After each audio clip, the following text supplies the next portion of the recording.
ఆదిలాబాద్ పట్టణంలో జిల్లా పోలీస్ యంత్రాంగం 160 మోడీ సైట్ సైలెన్సర్లను గుర్తించి వాటిని వాహనాల నుంచి తొలగించి కంపెనీ నుండి కేటాయించబడిన సైలెన్సర్లు మాత్రమే బిగించారు. జిల్లా ఎస్పీ అఖిల్ మహాజన్ ఏపీఎస్ ఆదేశాల మేరకు నెల రోజులుగా పట్టణంలో స్పెషల్ డ్రైవ్ నిర్వహించారు. టాకా సౌండ్స్ వచ్చేలా ఏర్పాటు చేసిన సైలెన్సర్లను వారి వాహనాల నుంచి తొలగించి వారిపై కేసులు నమోదు చేస్తామని హెచ్చరించారు. ఈ స్పెషల్ డ్రైవ్ పట్టణంలో స్థానిక ట్రాఫిక్ ఇన్స్పెక్టర్ ప్రణయ్ కుమార్ ఆధ్వర్యంలో నిర్వహించారు. ఒక సైలెన్సర్ పైన ఒక డ్రైవ్ చేస్తున్నాము. ఆ డ్రైవ్లో ఎవరైనా సైలెన్సర్ ఎక్కువ పెట్టి మోడిఫై చేసి ఇది సౌండ్ ఎక్కువ చేస్తున్నారు, లేకపోతే పటాకా పెడుతున్నారు, ఐడెంటిఫై చేసి వాళ్ళ సైలెన్సర్స్ తీసేస్తాము. మనం ఇప్పటివరకు జస్ట్ ఆదిలాబాద్ టౌన్లో 1 టౌన్ 2 టౌన్ ఏరియాలో దాదాపు 150 సైలెన్సర్స్ ట్రాఫిక్ ఇన్స్పెక్టర్ ఆధ్వర్యంలో డిఎస్పీ ఆధ్వర్యంలో చేయడం జరిగింది.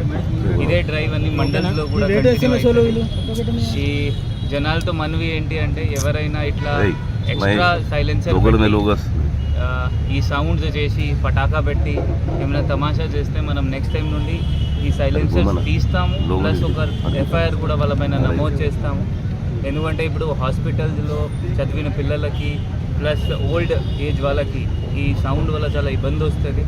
ఇది కాకుండా ఎవరైనా ఇది సైలెన్సర్ పెడుతున్నారు వాళ్ళకి కూడా మనం నెక్స్ట్ టైం ఐడెంటిఫై చేసి వాళ్ళపైన కూడా కేసు నమోదు చేస్తాము. సో దయచేసి ఇది లోకల్ మెకానిక్స్ కూడా ఎవరైనా ఇట్లా రిక్వెస్ట్ చేస్తే